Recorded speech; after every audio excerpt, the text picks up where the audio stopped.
الحمد لله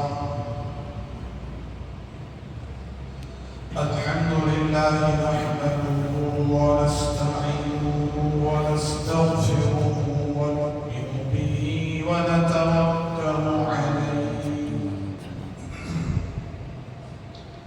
ونعوذ بالله من شرور أنفسنا ومن سيئات أعمالنا ونعوذ بالله من شرور أنفسنا ومن سيئات أعمالنا من يهد الله فلا مضل له ومن يضلله فلا هادي له ونشهد أن لا إله إلا الله وحده لا شريك له ونشهد أن سيدنا وسندنا ومولانا محمدا عبده ورسوله أرسله بالحق بشيرا ونذيرا وداعيا إلى الله بإذنه وسراجا منيرا أما بعد فأعوذ بالله من الشيطان الرجيم بسم الله الرحمن الرحيم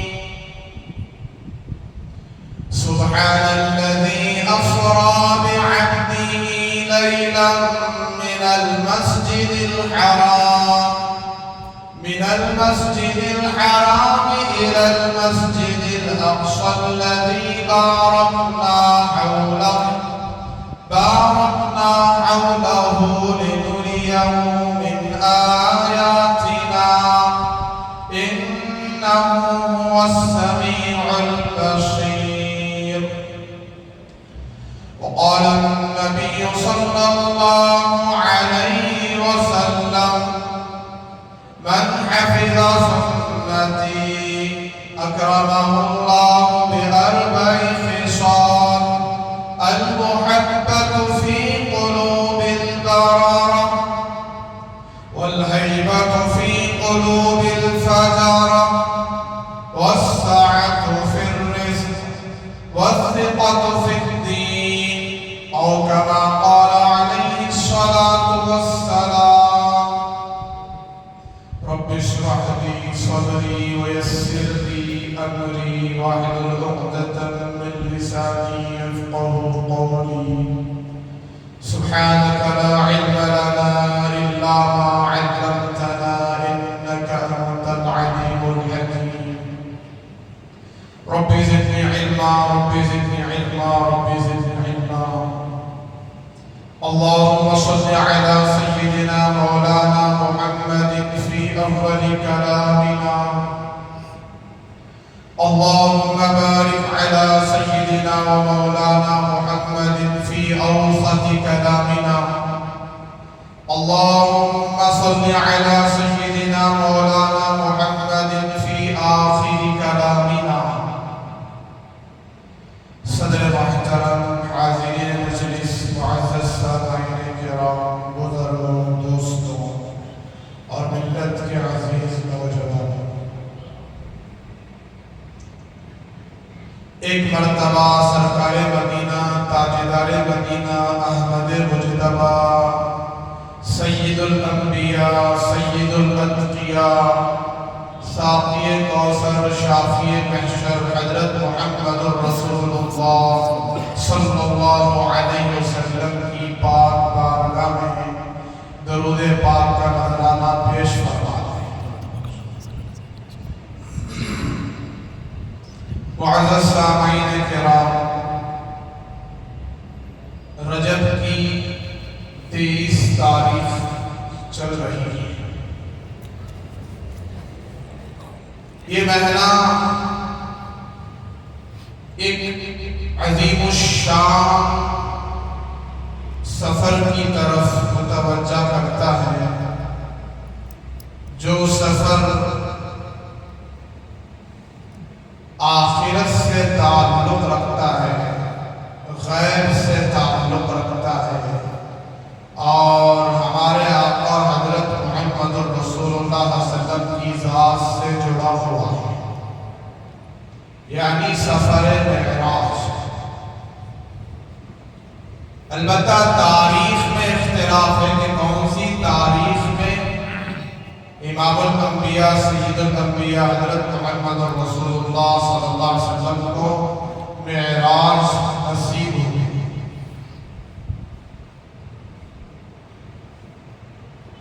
لیکن مہینہ رجب کا ہے، حضرت علماء کرام کی یہی رائے ہے۔ جس مہینے میں ہم چل رہے ہیں یہ 23 رجب کی تاریخ ہے، چند دن اس مہینے کے باقی رہ گئے، اس کے بعد شعبان المعظم کا مہینہ شروع ہوگا۔ بس رمضان کی آمد ہے،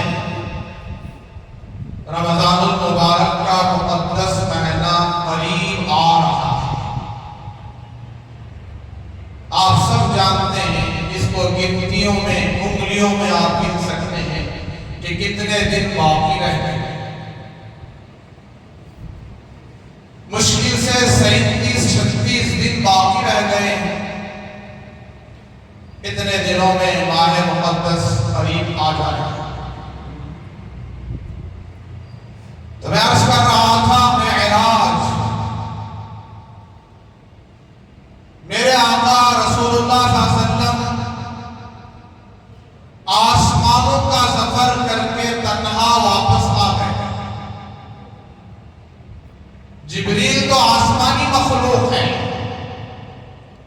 وہ زمینی مخلوق نہیں ہے، اور یہ پیغمبر نبی محمد رسول اللہ صلی اللہ علیہ وسلم،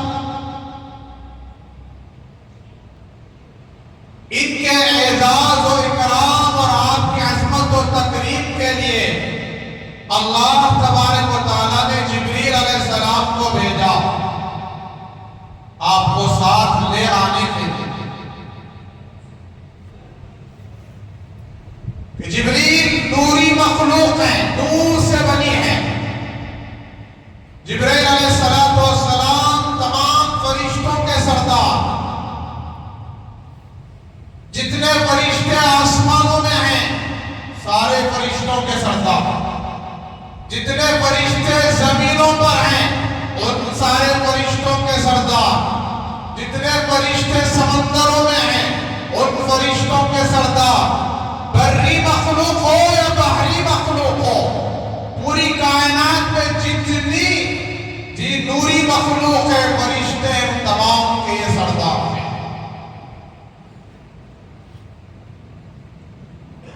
تو قرآن مجید کی آیت جناب محمد رسول اللہ صلی اللہ علیہ وسلم کا سفر مبارک کہاں سے شروع ہوتا ہے؟ سبحان الذی اسری بعبدہ لیلا من المسجد الحرام۔ اللہ تعالیٰ فرماتے ہیں وہ ذات پاک ہے، بے عیب ذات ہے، ہر عیب سے منزہ ہے، جس ذات نے اسری بعبدہ کہ اپنے بندے، اپنے خاص بندے، کائنات کے امام الانبیاء حضرت محمد رسول اللہ صلی اللہ علیہ وسلم کو راتوں رات لے گئے۔ اسری بعبدہ لیلا، اپنے خاص بندے کو کب لے گئی وہ ذات؟ راتوں رات۔ یہاں جبریل کا واسطہ نہیں رہا، جبریل کا ذکر نہیں رہا، جبریل کا تذکرہ نہیں آیا، یہاں تو اللہ خود اپنی ذات خود سے فرماتے ہیں کہ اسری، لے جانے والی ذات کس کی ہے؟ اللہ کی۔ اسری بعبدہ اپنے بندے کو لیلم رات میں، کب؟ رات میں، جبکہ آپ سو رہے تھے۔ کیا کر رہے تھے؟ جناب محمد رسول اللہ صلی اللہ علیہ وسلم سو رہے تھے۔ جبریل علیہ السلام کو حکم ہوا جاؤ میرے حبیب کو لے کر آؤ۔ تو چنانچہ حضرت جبریل علیہ السلام تشریف لائے۔ آپ حضرت ام ہانی رضی اللہ تعالیٰ عنہ کے گھر آرام فرما رہے تھے۔ آپ اس وقت تنہا تھے، اس گھر میں کوئی اور نہیں تھا۔ تو حضرت جبریل علیہ السلام نے اللہ تعالیٰ سے پوچھا، یا اللہ آپ کے حبیب تو سو رہے ہیں۔ کیا کر رہے ہیں؟ سو رہے ہیں۔ مسئلہ سمجھتے جاؤ، مسئلہ سمجھتے جاؤ۔ جو سونے والا ہے وہ خدا نہیں ہو سکتا۔ کیا نہیں ہو سکتا؟ سونے والی ذات خدا کی نہیں ہے۔ لا تأخذه سنة ولا نوم۔ ہمارے نبی کا مقام، ہمارے نبی کا مرتبہ، ہمارے نبی کا منصب، ہمارے نبی کا مرتبہ جی ہم سے زیادہ، علماء سے زیادہ ہم جانتے ہیں۔ علماء سے زیادہ آپ جان نہیں سکتے۔ بعد از خدا بزرگ تو یہ قصہ مختصر، خدا کے بعد، اللہ کے بعد، کائنات کے خالق کے بعد اس پوری کائنات میں سب سے بزرگ ہستی وہ حضرت محمد رسول اللہ صلی اللہ علیہ وسلم کی ذات ہے۔ اب آپ سو رہے ہیں تو سونے والے کون نہیں ہیں؟ خدا نہیں ہے، خدا نہیں ہے۔ غلو میں، محبت میں ہمارے ایمان والے بھائی ہمارے آقا کو خدا کے درجے تک پہنچا دیتے ہیں۔ کسی نے کیا شعر کہا، شرکیہ شعر، اسے دوبارہ کلمہ پڑھ کے مسلمان کرنا چاہیے، اسلام میں داخل ہونا چاہیے۔ خدا کو خدا کہوں تو محمد کو کیا کہوں، خدا کو خدا کہوں تو محمد کو کیا کہوں، دونوں کی شکل ایک سی ہے تو کس کو خدا کہوں۔ نعوذ باللہ من ذالک، استغفر اللہ۔ خالق ایک ہی ہے، اللہ ایک ہی ہے، پیدا کرنے والا ایک ہی ہے، کائنات کا مالک ایک ہی ہے۔ دو خدا نہیں ہے کائنات میں۔ ہمارے نبی کا مقام اللہ کے بعد بہت بڑا مقام، تمام انسانوں میں، تمام مخلوق میں سب سے بڑی ذات ہمارے نبی کی ہے۔ یہ عقیدہ ہے ہمارا۔ سب سے افضل انبیاء، سب سے افضل نبی،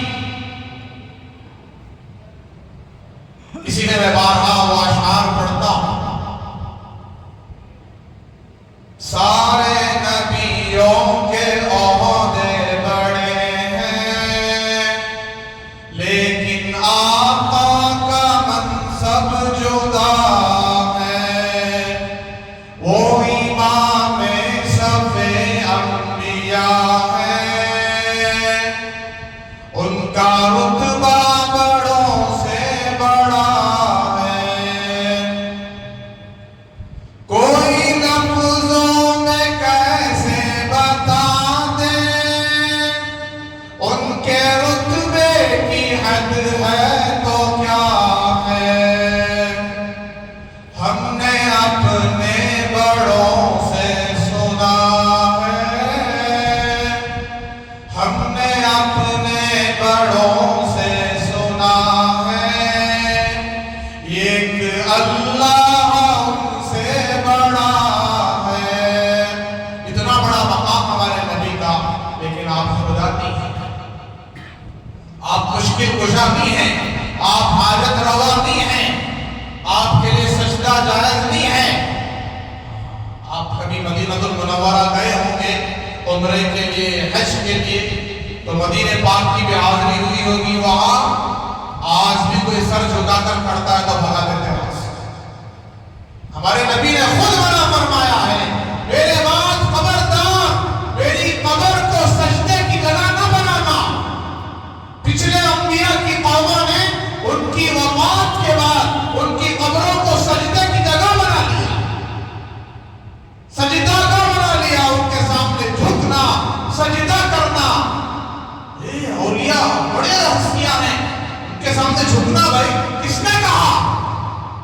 نبیوں کے سردار کے سامنے جھکنے کی اجازت نہیں ہے تو پھر عام لوگوں کے سامنے، اولیاء کے سامنے تو سوال ہی پیدا نہیں ہوتا.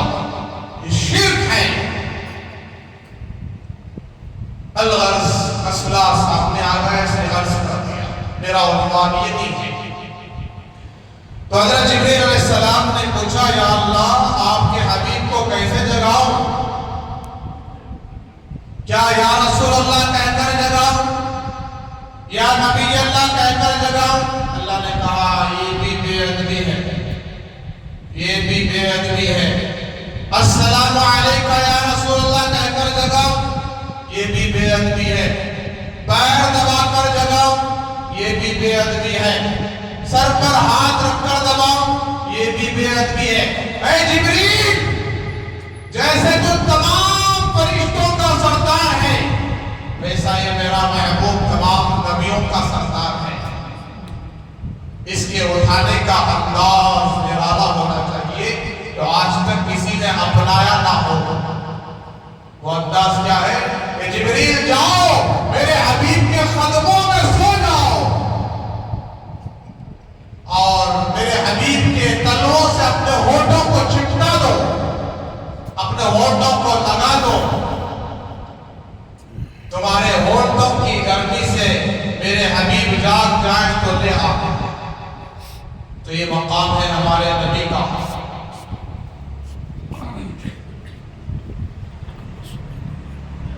تو قرآن کہتا ہے اسرا بعبدہ لیلا من المسجد الحرام الى المسجد الاقصی. تو سب سے پہلا سفر شروع ہوتا ہے مسجد حرام سے مسجد اقصی تک، بیت المقدس فلسطین جہاں آج مسجد ہے مسجد اقصی. قبلہ اول. تو جناب محمد رسول اللہ صلی اللہ علیہ وسلم جاگ گئے اور آپ سے حضرت جبریل نے فرمایا رسول اللہ سفر کا وقت آ چکا ہے، آپ کو آپ کے رب نے بلایا ہے. تو اللہ کے نبی علیہ السلام کے لیے ایک سواری لائی گئی براق، اس پر آپ سوار ہوئے. براق برقن سے ہے، اس کے معنی بجلی. وہ سواری بجلی کی رفتار سے چلتی تھی اور اس سواری پر جناب رسول اللہ صلی اللہ علیہ وسلم سوار ہو گئے اور چند لمحوں میں، چند منٹوں میں، کچھ ہی وقت میں بیت المقدس پہنچ گئے. اب وہاں آپ تشریف لے گئے تو بیت المقدس مسجد اقصی میں تمام انبیاء علیہ السلام موجود ہیں. حضرت آدم سے لے کر حضرت عیسیٰ تک علیہ السلام سب موجود ہیں. حضرت جبریل علیہ السلام نے فرمایا رسول اللہ وضو فرما. تو آپ نے وضو فرما لیا. جبریل علیہ السلام نے اذان دی. اب صفے تیار ہیں، وہ امام صفے انبیاء اب صفے تیار ہیں. حضرت آدم علیہ السلام سوچ رہے ہیں کہ میں تمام انسانوں کا باپ، تمام نبیوں کا باپ، ہو سکتا ہے مجھے آگے کیا جائے امامت کے لیے. حضرت نوح علیہ السلام سوچ رہے میں 950 سال کا مبلغ، ہو سکتا ہے مجھے امامت کے لیے آگے کیا جائے. حضرت ابراہیم علیہ السلام سوچ رہے ہیں کہ مجھے بڑی بڑی قربانیاں دینا پڑی دین کے خاطر، آگ میں ڈالا گیا اور مجھے گھر سے بے گھر کیا گیا، مجھ پر ظلم و ستم ڈھائے گئے. یہ سوچ رہے مجھے آگے بڑھایا جائے گا. لیکن جناب محمد رسول اللہ صلی اللہ علیہ وسلم بھی عام انبیاء کے ساتھ جیسے وہ سب میں بیٹھے تھے ایسے آپ بھی تشریف فرما ہے. سیدنا جبریل علیہ السلام آتے ہیں، سرکار مدینہ صلی اللہ علیہ وسلم کا ہاتھ پکڑ کر مصلی پر کھڑا کرتے ہیں. یا رسول اللہ آج آپ ان تمام نبیوں کے امام ہیں، آپ سے زیادہ مستحق پوری کائنات میں پورے نبیوں میں کوئی نہیں ہے. ہمارے نبی کی قربانیاں بہت بڑی. طائف کے سفر میں آپ نے جو پتھر کھائے ایسے پتھر کسی نبی نے نہیں کھائے. اتنی تکلیف 9 میل تک میرے آقا دوڑتے رہے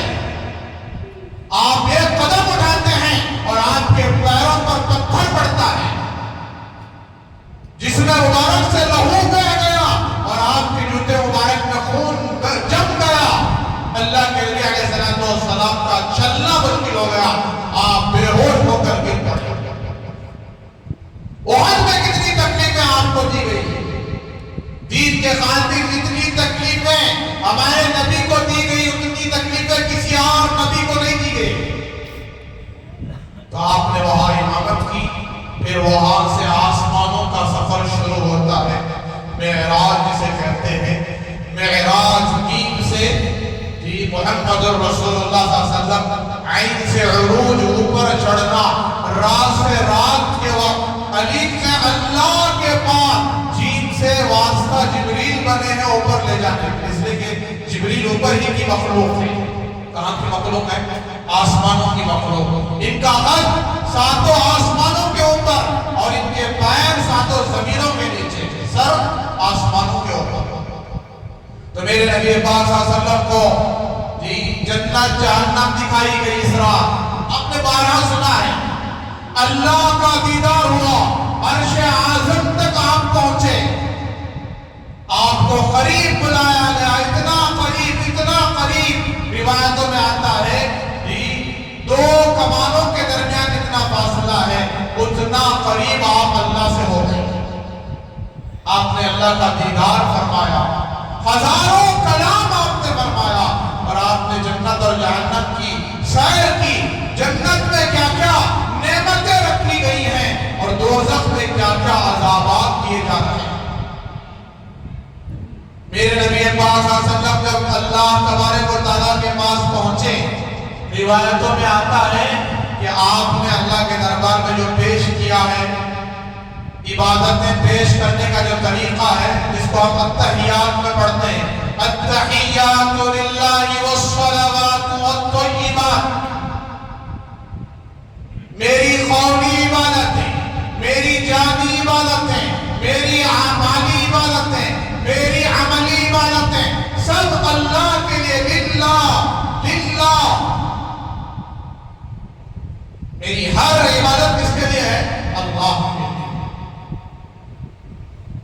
پھر اللہ تعالیٰ نے اس کے جواب میں کیا کہا؟ السلام علیکہ ایھا النبی،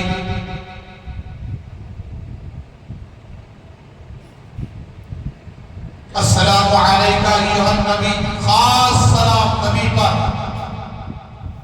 خاص سلام، سلامتی اللہ کی طرف سے، ورحمت اللہ وبرکاتہ، اور ہماری رحمتیں، اللہ کی رحمتیں اور اس کی برکتیں۔ پھر کہا السلام علینا وعلی عباد اللہ الصالحین۔ تو اتنی بات اللہ تعالیٰ نے کہا السلام علیکہ ایھا النبی ورحمت اللہ وبرکاتہ، لیکن اس کے بعد سرکار مدینہ حضرت محمد صلی اللہ علیہ وسلم نے اپنے خاص فرمانبردار اور مومنین، ایمان والے، تمام انسانوں میں خاص کون ہیں؟ ایمان والے، مومن ہیں۔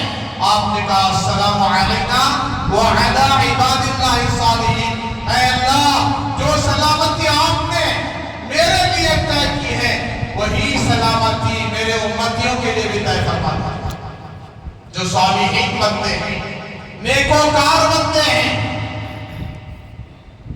پھر آگے حضرت جبریل علیہ السلام نے کہا اشہد ان لا الہ الا اللہ واشہد ان محمدا عبدہ ورسولہ، کہ میں گواہی دیتا ہوں اللہ کے سوا کوئی معبود نہیں، اور حضرت محمد صلی اللہ علیہ وسلم اللہ کے بندے اور اللہ کے رسول۔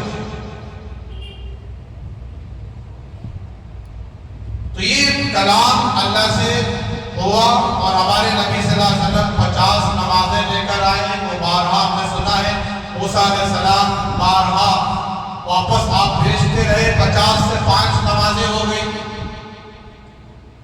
اب آپ نے جو جہنم کی سیر کی، اس کے بعد جہنم کے جو عذابات آپ نے اپنے آنکھوں سے دیکھا،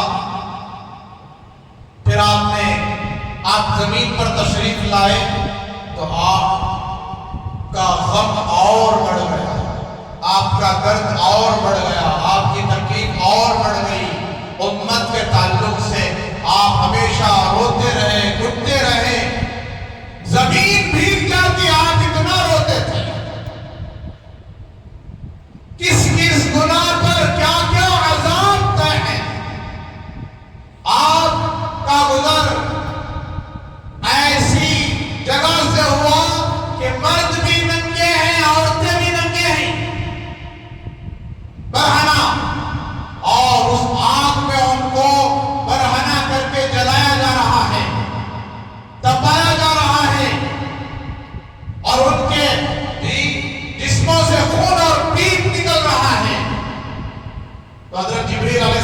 والسلام نے حضرت جبریل علیہ السلام سے اللہ کے نبی نے پوچھا جبریل یہ کون ہے؟ اللہ کے نبی علیہ السلام سے جبریل نے فرمایا صلی اللہ یہ آپ کی امت کے زانی ہیں، زنا کا جو دنیا میں زنا کیا کرتے تھے ان کی یہ سزا دوزخ میں جہنم میں ان کو جلایا جا رہا ہے، برہنہ کر کے ننگا کر کے، عورتوں کو بھی مردوں کو بھی۔ پھر آپ کا گزر ایسے دو شخصیات پر سے ہوا کہ مرد بھی ہیں عورتیں بھی ہیں، اور ایک طرف تازہ گوشت رکھا ہوا ہے، دوسری طرف بدبودار سڑا ہوا گوشت رکھا ہوا ہے، تو عورتیں بھی وہ سڑا ہوا گوشت کھا رہی ہیں اور مرد بھی سڑا ہوا بدبودار گوشت کھا رہی ہیں۔ اللہ کے نبی نے پوچھا یہ کون لوگ ہیں؟ تو جبریل نے جواب دیا یہ امت کے آپ کی امت کے وہ زانی ہیں شادی ہونے کے باوجود، نکاح کے باوجود اجنبی عورت کے ساتھ رات گزارا کرتے تھے، غیر محرم کے ساتھ رات گزارا کرتے تھے، کہ اللہ نے حلال چیز ان کو عطا فرمایا تھا، پاکیزہ چیز عطا فرمایا تھا، لیکن حلال کو چھوڑ کر یہ حرام میں مبتلا تھے۔ عورتیں بھی کھا رہی تھی، مرد بھی۔ یہ وہ عورتیں ہیں جو اپنے مردوں کو، اپنے مرد کو چھوڑ کر اپنی غیر محرموں کے ساتھ رات گزارا کرتی تھی۔ یہ عذاب ان کو دیا جا رہا ہے، وہ ہمیشہ کھاتے رہیں گے، جس کی وجہ سے ان کے پیٹ سے گندگی ظاہر ہوگی، اور اتنا ہی نہیں اور بھی عذاب جہنم میں آگ تو ہے ہی، آگ کا عذاب تو ہے ہی، ساتھ میں یہ عذاب۔ آپ کا گزر ایسے لوگوں پر سے ہوا جن کے پیٹ گنبد جیسے بڑے بڑے، گویا کہ بڑے بڑے گھر ہیں، مکان، اور ان پیٹوں میں سانپ اور بچھو چل رہے ہیں، سانپ اور بچھو ان کے پیٹوں کو کاٹ رہے ہیں، اندر سے ان کو لپٹے ہوئے ہیں، عذاب دیا جا رہا ہے۔ رسول اللہ صلی اللہ علیہ وسلم پوچھتے ہیں جبریل یہ کون لوگ ہیں؟ تو جبریل کہتے ہیں یا رسول اللہ یہ آپ کی امت کے سود خور ہیں۔ کون ہیں؟ سود خور، بیاج پٹی، انٹرسٹ کھانے والے، چیٹی فنڈ اور لون لینے والے، لون دینے والے، بیاج کو پیسے دینا، بیاج کو پیسے لینا، یہ ان کا عذاب ہے جو ان کے پیٹ گنبد کے برابر بڑے ہیں، اس میں سانپ اور بچھو چل رہے ہیں، ان کو کاٹتے ہوئے چلے جا رہے ہیں۔ اللہ حفاظت کرے، کتنے بڑے وبال میں آج امت کا ایک بڑا طبقہ پھنس گیا۔ لون کی تو عام بیماری ہے آج، لون میں بلڈنگیں بنانا، لون میں کار خریدنا، لون میں گاڑیاں خریدنا، لون میں موبائل خریدنا، ای ایم آئی میں گاڑیاں خریدنا، یہ سب حرام ہے، ناجائز ہے۔ اور یہ سود کا گناہ آپ نے کتنی مرتبہ سنا ہے؟ 4 پیسے اگر کسی نے سود کے کھائے، اللہ کے نبی فرماتے ہیں اس نے اپنی ماں سے 35 مرتبہ 36 مرتبہ گویا کے زنا کر دیا۔ اتنا بڑا گناہ آج مسلمان نہیں ڈرتا ہے، نہیں کامتا ہے، اتنا ظالم ہے آج کا مسلمان۔ اللہ اکبر کبیرہ۔ یہ جو دنیا پر مسلمانوں پر، دنیا میں مسلمانوں پر ظلم و ستم ڈھائے جا رہے ہیں، خود مسلمان آج ظالم ہے، اس لیے بڑے ظالموں کو اللہ نے مسلط فرمایا۔ ابھی آپ نے گزشتہ بھی سنا اور آپ نیوز دیکھ ہی رہے ہوں گے کہ امریکہ کا کیا حال ہو گیا۔ امریکہ کا جو اسٹیٹ کیلیفورنیا جو ہے، اس کا ایک شہر لاس اینجلس آگ کی لپٹ میں ہے، 12,000 سے زیادہ مکانات جل کر راکھ ہو گئے، ہالی ووڈ پورا جل گیا۔ یہ پورے امریکہ میں یہی ایک شہر جو زنا کا اڈا تھا، بدکاری کا اڈا تھا، بے حیائی کا اڈا تھا، ہومو سیکس کے نام پر جی پوری دنیا میں مشہور تھا، لڑکے لڑکے زنا، لڑکیاں لڑکیاں زنا، اور یہاں سب سے مہنگی فلم بنائی جاتی تھی کروڑوں ڈالر خرچ کر کے فلمیں بنائی جاتی تھی جی، اس شہر میں ایک بہت بڑا محل ایسا بھی تھا جس کی قیمت 10,000 کروڑ روپے، کتنے ہزار؟ 10,000 کروڑ کا بنگلہ جل کر راکھ ہو چکا تھا۔ 40,000 ایکڑ سے زیادہ اب تک زمین جل گئی۔ امریکہ اس یہ نعرہ بلند کرتا تھا کہ ہم سپر پاور ہیں، ٹیکنالوجی کے سب سے بڑے بادشاہ ہیں، لیکن کہاں گئی ٹیکنالوجی؟ تحقیق کرنے والوں کو، ریسرچ کرنے والوں کو اس نے بٹھا دیا ہے کہ ذرا اندازہ لگاؤ، تحقیق کرو یہ آگ کہاں سے لگی ہے۔ آج تک تحقیق کرنے والے بتا دیے کہ یہ آگ کا پتہ ہی نہیں ہے کہ کہاں سے لگی ہے، کیسے لگی، سب عاجز ہیں۔ اللہ تعالیٰ کہتے ہیں وَلَا تَحْسَبَنَّ اللَّهَ غَافِلًا عَمَّا يَعْمَلُ الظَّالِمُونَ۔ یہ وہی امریکہ ہے، یہ وہی لاس اینجلس ہے جو غزہ کو تباہ کرنے کے لیے، فلسطین کو تباہ کرنے کے لیے ہتھیار دے رہا تھا، میزائل دے رہا تھا اور بام دے رہا تھا۔ آج اس کا کیا عالم ہے، کیا حال ہے، کیسے تباہ ہو گیا، کیسے چل رہا ہے۔ اللہ تبارک و تعالیٰ ڈھیل دیتے ہیں، ڈھیل دیتے ہیں۔ جب اللہ کی پکڑ آتی ہے وَإِمَّا يُؤَخِّرُهُمْ، کہ اللہ کی عادت یہ ہے کہ اللہ ڈھیل دیتے ہیں، جب پکڑنے پر آتے ہیں وَإِذَا أَخْذُ رَبِّكَ أَهْلُ الْقُرَىٰ وَهِيَ ظَالِمَةٌ، جب اللہ تعالیٰ کسی کو پکڑ کرتے ہیں تو ان کے اندر ظلم و ستم حد سے زیادہ بڑا ہوا رہتا ہے۔ ابھی چند دن پہلے ایک معاہدہ ہوا مصر اور قطر اور امریکہ کے درمیان، 3 ملک والے مل کر یہ فیصلہ سنائے۔ قطر کے بادشاہ نے اعلان کیا کہ اب یہ جنگ بندی ہو جائے، 29 جنوری کو جنگ بندی کر دی جائے، یہ اعلان کیا گیا، اور جتنے اسرائیلی قائدی ہیں ان کو فلسطین والے چھوڑ دیں گے، اور جتنے فلسطین کے قائدی اسرائیل میں پھنسے ہوئے ہیں، قید ہیں، ان کو یہ چھوڑ دیں گے۔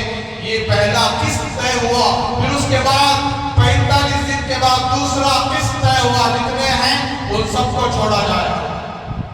ابھی یہ فیصلہ ہوا تھا جنگ بندی کا، اور فلسطین کے معصوم بچے بچیاں اس اعلان کو سن کر خوشی کے مارے کہ اب ہم امن سے جی سکتے ہیں، وہ آئے ہی تھے، عورتیں مرد خوشیاں منا رہے تھے۔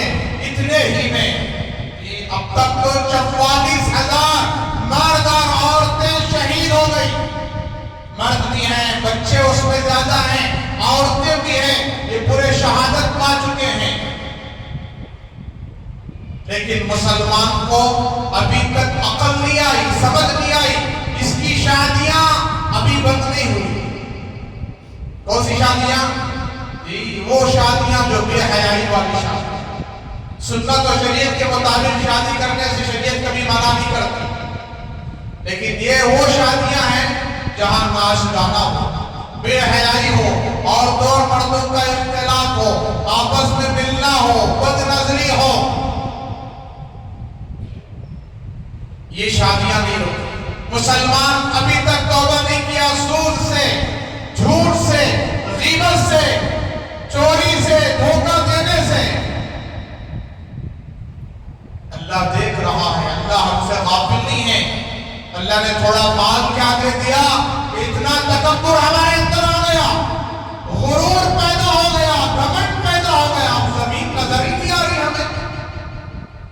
جس اللہ نے آپ کو دیا ہے وہ اللہ لینا بھی جانتا ہے، ذلیل کرنا بھی جانتا ہے، بے عزت کرنا بھی جانتا ہے۔ اس لیے زمین پر اکڑ کر مت چلو، عاجزی کے ساتھ چلو۔ سب سے زیادہ غرور والا بادشاہ فرعون، نمرود، شداد، قارون، یہ سب تباہ ہو گئے، یہ آج باقی نہیں ہے، تو ہمارے پاس کیا دولت ہے؟ تو یہ فیصلہ ہوا ہی تھا، ان اسرائیلی کتوں نے پھر سے لا کر ان کے گھروں پر ایک ایسا بام ڈالا جس میں 70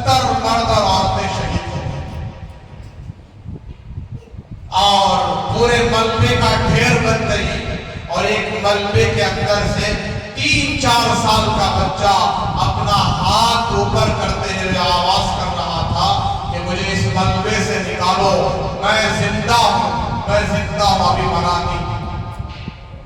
تو دوڑ کر گئے اس ملبے کو ہٹانے کے لیے، ہٹا رہے تھے، اس نے اپنا ہاتھ اونچا کر کے پھر دکھایا کہ میں زندہ ہوں، مجھے نکالو۔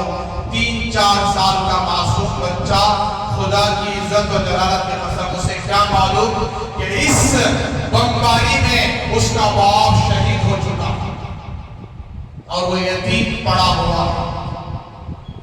لیکن مسلمانوں کو فلسطین پہ اگر سدھار نہیں سکا تو پھر قیامت کی سدھار سکے گی۔ ابھی مسجدیں اور ویران کرو، بازار اور آباد کرو، اپنے گھروں میں فلمیں اور آباد کرو، اور گھورو زنا کی چیزیں، ناجائز چیزیں، اور عورتوں کو گھورو اور زنا کی باتیں کرو۔ اب جو عذاب امریکہ میں آیا ہے، یہاں آنا اللہ کے لیے کوئی مشکل نہیں۔ اللہ کے عذاب کی کئی شکلیں ہیں۔ وَمَا يَعْلَمُ جُنُودَ رَبِّكَ إِلَّا هُوَ، کائنات میں اللہ کے کتنے لشکر ہیں وہ اللہ ہی جانتے ہیں۔ کبھی پانی اللہ کا لشکر بن جاتا ہے، کبھی آگ اللہ کا لشکر بن جاتی ہے، کبھی ابابیل پرندے اللہ کا لشکر بن جاتے ہیں، کبھی اللہ زمین میں دھسا دیتے ہیں۔ کتنی ایسی بستیوں کو اللہ نے ہلاک کر دیا۔ مسلمانوں توبہ کرو، سود سے، جھوٹ سے، غیبتوں سے، ماں باپ کی نافرمانیوں سے، ایک دوسرے کے حق مارنے سے، ایک دوسرے کا حق ادا کرو۔ نمازوں کو چھوڑنے سے، کہاں گئے تھے آپ فجر میں کہ آپ کے ہاتھ اور پیر پڑ گئے تھے، شل ہو گئے تھے، آپ کی کمر پڑ گئی تھی جس کی وجہ سے آپ اپنے بستر سے اٹھ کر اللہ کے گھر مسجد کو نہ آ سکے۔ کمر پڑ گئی تھی تو ٹھیک ہے، قابل قبول عذر ہے، ہاتھ اور پیر پڑ گئے تھے تو قابل قبول عذر ہے، چلو ٹھیک ہے، آ نہیں سکتے، گھر میں پڑھ لیے ہوں گے۔ کیا ہو گیا تھا آپ کو؟ کھلا نافرمانی۔ میں نے گزشتہ کہا سب سے بڑا گناہ، زنا سے بھی بڑا، جھوٹ سے بھی بڑا، غیبت سے بھی بڑا، جی ماں باپ کی نافرمانی سے بھی بڑا گناہ نماز کا چھوڑنا، نماز کا چھوڑنا۔ ایک زانی اللہ کی نظر سے اتنا نہیں گرتا جتنا ایک نماز کا چھوڑنے والا اللہ کی نظر سے گر جاتا۔ جان بوجھ کر امت نماز چھوڑ رہی ہے، فجر بھی، ظہر بھی، عصر بھی، مغرب بھی، عشاء بھی۔ کیا ہو گیا مسلمانوں؟ اور دن بہ دن ہماری بچیاں غیروں کے ساتھ بھاگ رہی ہیں۔ رجسٹر آفس میں آپ کو ملیں گی کتنی مسلمان لڑکیاں جو غیروں سے شادیاں کر رہی ہیں، غیروں سے ان کا رجسٹر میرج ہو رہا ہے۔ دن بہ دن سینکڑوں قصے ایمان کے سودے ہو رہے ہیں۔ ذرا تاریخ اٹھا کر پڑھو، حضرت بلال کی تاریخ پڑھو، کتنا ان پر ظلم آیا گیا۔ امت کو ایک پیغام دے کر گئے کہ زمین اور آسمان ایک ہو جائے، آسمان پھٹ کر اوپر پڑ جائے، لیکن اللہ کے ساتھ کبھی شریک نہ کرنا، اللہ کے ساتھ کسی کو شریک نہ ٹھہرانا۔ اللہ احد، اللہ احد یہ کہتے ہوئے یہ دنیا سے چلے گئے۔ یہ ایمان یہ پیدا کرے، اپنے ایمان کی حفاظت کریں، اللہ سے ٹوٹا ہوا تعلق جوڑیں، بس کریں تماشا، بند کریں، داڑیاں بنانا چھوڑ دیں، اب تو چھوڑ دیں، رحم کریں اپنے آپ پر۔ کسی نے 40 سال بنایا، اب تو توبہ کر لیں، اب تو ایک مٹھی داڑھی رکھ لیں۔ کسی نے 50 سال تک بنایا، اب تو چھوڑ دیں۔ جی اب تو رسول اللہ کو خوش کریں۔ بس ایک آخری بات بتا کر میں ختم کر دیتا ہوں کہ جناب محمد رسول اللہ صلی اللہ علیہ وسلم فرماتے ہیں کہ میں حوض کوثر پر کھڑا رہوں گا، قیامت کا میدان قائم ہوگا، حشر کا میدان لگایا جائے گا، اور میری امت مجھے پہچان کر میرے پاس میرے حوض سے پانی پینے کے لیے آئے گی۔ اس ہولناک منظر میں قیامت کا ایک دن 50,000 سال کے برابر، آسمان لوہے کا، زمین تانبے کی، سورج ایک میل کے فاصلے پر۔ اور امت جب آئے گی میں پہچان لوں گا میری امت کو. لیکن کچھ امت کے ایسے افراد کو فرشتے دھکے دے کر دور کر رہے ہوں گے، کہہ رہے ہوں گے تم اس پانی کے لائق نہیں ہو، تم اس پانی پینے کے قابل نہیں ہو، تم اس پانی کے حقدار نہیں ہو، چلو پیچھے ہٹو. اس طریقے سے ان کو دھکے دے کر فرشتے دور کر رہے ہوں گے. تو اللہ کے نبی علیہ السلام فرماتے ہیں میں پوچھوں گا اے فرشتوں کیا یہ میری امت نہیں ہے؟ یہ کیا مجھے ماننے والے نہیں ہیں؟ تو فرشتے کہیں گے یا رسول اللہ بے شک یہ آپ کی امت ہی ہے، لیکن آپ نہیں جانتے کہ آپ کے دنیا سے جانے کے بعد آپ کی اس امت نے دین کو خیر آباد کہہ دیا تھا، دین کو خدا حافظ کہہ دیا تھا، اور ان کی زندگیوں میں دین ختم ہو گیا تھا. نہ ان کی زندگی میں نماز تھی، نہ روزہ تھا، نہ سنتیں تھی، نہ شریعت تھی. یہ غیروں کے رسم و رواج پر عمل کرنے والے، غیروں کی جیسی شادیاں ہوتی ویسی شادیاں، غیروں کے طور طریقے پر عمل کرنے والے، غیروں کے ذہن رکھنے والے. انہوں نے آپ کے بعد حرام کو حلال کر دیا. 20 آدمی مل کر کسی کتے کو یہ کہتے کہ یہ بکری ہے تو وہ بکری نہیں بن جاتا. حرام حرام ہی ہے، حلال حلال ہی ہے. لہذا حرام سے اپنے آپ کو بچائیں. نبی کے طریقوں کا انہوں نے مذاق اڑایا تھا. یا رسول اللہ آپ کی سنتوں کے انہوں نے جنازے اٹھائے. نہ ان کا چہرہ آپ کے چہرے کی طرح تھا، نہ لباس آپ کے لباس کی طرح تھا، نہ چائے ڈال آپ کی طرح تھی، نہ شادیاں آپ کی طرح تھی. یہ تو آپ کے دین کا مذاق اڑانے والے تھے. تو سرکار بھی اس وقت ناراض ہو جائیں گے. رسول اللہ بھی کہیں گے سحقاً سحقاً ان بدبختوں کو مجھ سے دور کرو، دور کرو، دور کرو. خدا کی عزت و جلالت کی قسم جب ایک مرتبہ اس پاک حوض کا پانی، حوض کوثر کا پانی پی لیا جائے، خدا کی قسم جنت میں جانے تک کبھی پیاس نہیں لگے گی. ایسے پانی سے ہم سب محروم ہو جائیں گے. اللہ حفاظت کرے ہماری. لہذا آؤ نماز کی طرف. ہمارے نبی کی آنکھوں کی ٹھنڈک نماز میں ہے، نماز میں ہے. آپ کے طریقوں میں بھی کامیابی ہے، آپ کی سنتوں میں. توبہ کر کے جاؤ، آج کے بعد داڑھی نہیں بنائیں گے. توبہ کر کے جاؤ، آج کے بعد کوئی نماز قضا نہیں کریں گے. توبہ کر کے جاؤ، آج کے بعد سود نہیں لیں گے، سود نہیں دیں گے. آج کے بعد کبھی جو ہے جوا نہیں کھیلیں گے. کیا نہیں کھیلیں گے؟ جوا. آج موبائل فون میں ایک گیم عام ہو گیا ہے جو جوا ہے، پیسے باندھ کر شرط لگا کر کھیلنا. یہ حرام. آج ہمارے نوجوان اس میں تباہ ہو چکے ہیں، برباد ہو رہے ہیں. کوئی 50,000 گوا لیا، کوئی 1 لاکھ، کوئی 5 لاکھ، کوئی 10 لاکھ. کسی کی بلڈنگ سودے میں پڑ گئی. اللہ حفاظت کرے. ریس کورس بھی جوا ہے اور اس میں جو پیسے لگائے جاتے ہیں ریس کورس میں. ایسے ہی جو شطرنج کھیلا جاتا ہے، چس جسے کہتے ہیں، وہ بھی حرام. اور ایسی موبائل میں جو گیم ہے بیٹنگ باندھنا، یہ بھی حرام ناجائز. وہ بھی ایک سود کی ایک شکل ہے.